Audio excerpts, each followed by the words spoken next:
नमस्कार दोस्तों, स्वागत है आप लोग का आपके अपने यूट्यूब चैनल लीगल एनालिसिस पे। आज हम लोग इस वीडियो में हाल ही में सुप्रीम कोर्ट के द्वारा चाइल्ड पोर्नोग्राफी के संबंध में एक नया डिसीजन दिया गया है, उसको हम लोग देखेंगे। जिसमें सुप्रीम कोर्ट के द्वारा कहा गया, बाल यौन शोषण और दुर्व्यवहार से संबंधित मटेरियल को देखना, उसको रखना और उसको डाउनलोड करना पॉक्सो एक्ट 2012 और आईटी एक्ट 2000 के तहत क्या हो जाएगा, अपराध माना जाएगा, उसके तहत अपराध होगा। तो केस का नाम है just rights for children alliance and others versus S Harish. तो इसमें जो है, ये just rights for children alliance जो है, ये एक एनजीओ है।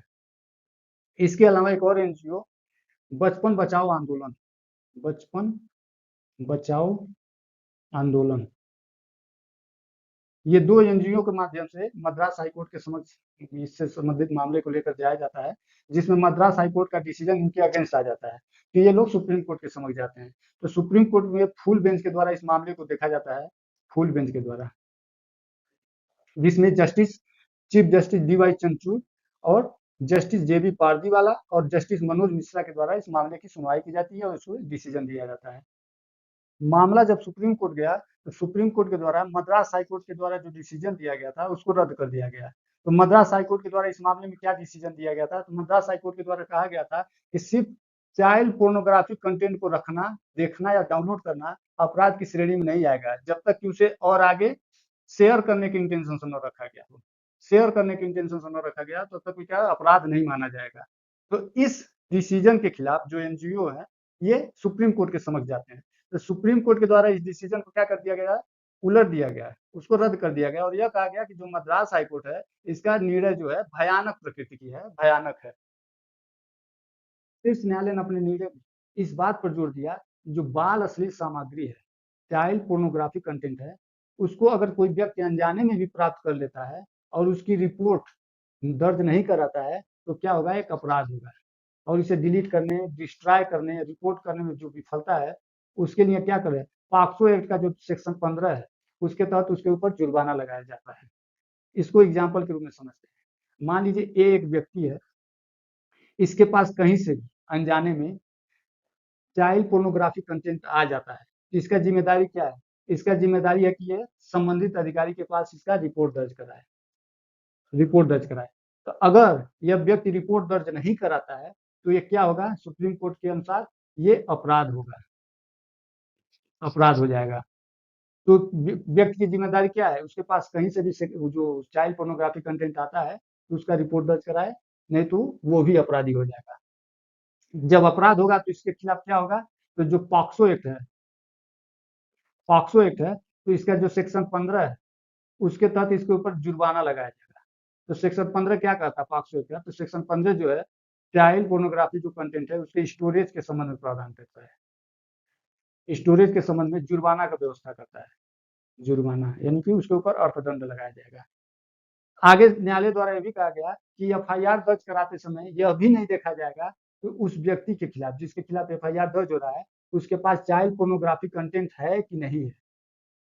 अर्थात मान लीजिए एक व्यक्ति है, उसके पास चाइल्ड पोर्नोग्राफी कंटेंट आया, इसने रिपोर्ट नहीं दर्ज कराया, रिपोर्ट नहीं दर्ज कराया, तो ये क्या हो जाएगा, अपराध होगा। तो जब इसके खिलाफ एफआईआर दर्ज कराया जाएगा, तो ये नहीं देखा जाएगा इसके पास वो जो कंटेंट है, चाइल्ड पोर्नोग्राफी कंटेंट है, इसके पास अभी भी है कि नहीं है, ये नहीं देखा जाएगा। अर्थात एफआईआर के पहले वो व्यक्ति डिलीट भी कर देता है, तब भी ये क्या होगा, अपराध माना जाएगा। इसका रीजन ये है कि इसका रीजन सुप्रीम कोर्ट के द्वारा ये बताया गया, जो सेक्शन 15 है, जो पॉक्सो एक्ट का जो सेक्शन 15 है, उसमें कहीं भी समय की बात नहीं कहा गया, टाइम लिमिट की बात नहीं की गई। तो अर्थात इस व्यक्ति के पास चाइल्ड पोर्नोग्राफी कंटेंट आया, इसने देखा नहीं देखा, पास रखा, डिलीट कर दिया, तो यही क्या हो जाएगा, अपराध मान लिया जाएगा। क्यों, क्योंकि वहीं पे अपराध पूरा हो जाता है। सुप्रीम कोर्ट के द्वारा अपने अधीनस्थ न्यायालयों को आगाह किया गया कि खास करके उन लोगों के खिलाफ जिनको स्कूल्स में या किसी भी प्रकार के इंस्टीट्यूशंस में, स्पेशल होम में, चिल्ड्रंस होम में, अर्थात जहाँ जहाँ पे बच्चे रहते हैं और जिनको ड्यूटी दिया गया है कि ये क्या करें, बच्चों के साथ जो दुर्व्यवहार है या उनका जो शोषण हो रहा है, उनको रोकने का ड्यूटी दिया गया हो, या अगर ये सब चीजें हो जाती है और तो यह व्यक्ति उसका रिपोर्ट दर्ज नहीं कराता है, जो संबंधित कमीशन है उसके खिलाफ रिपोर्ट दर्ज नहीं कराता है, यानी कि अपने कर्तव्यों का निर्वहन नहीं करता है, तो उनके खिलाफ कोई भी कोर्ट किसी भी प्रकार की उदारता या छूट दिखाने से बचे और उनके खिलाफ सख्त कार्रवाई होना चाहिए, कड़ी से कड़ी कार्रवाई होनी चाहिए। शीर्ष न्यायालय ने भी कहा कि इस प्रकार के मामले में कोई व्यक्ति या अधिकारी आईटी एक्ट 2000 की जो धारा 79 है, उसका लाभ लेकर के छूट नहीं प्राप्त कर सकता है, जो यह कहता है कि वह तीसरे व्यक्ति के कार्यों के, तीसरे पक्षकार के कार्यों के लिए उत्तरदायी नहीं होगा। तो 79 क्या कहता है? 79 में प्रावधान है, जो इंटरमीडियरी होते हैं, जो मध्यवर्ती होते हैं, उनको अपने लाइबिलिटी से कुछ मामलों में, कुछ केसेस में उसको अपने लाइबिलिटी से छूट दिया गया है, एग्जेम्पशन, लाइबिलिटी से छूट से संबंधित उसमें प्रावधान किया गया है। तो उस छूट का लाभ लेकर के वह व्यक्ति या अधिकारी यह नहीं कर सकता कि वो किसी तीसरे पक्षकार, जो कोई तीसरा पक्षकार उसके पास भेजा है कोई कंटेंट, उसके लिए वो उत्तरदायी नहीं होगा। अर्थात यह कहा गया कि जो आईटी एक्ट का जो सेक्शन 79 है, वो पॉक्सो एक्ट पे लागू नहीं होगा, पॉक्सो एक्ट पे लागू नहीं होगा आईटी एक्ट का 79।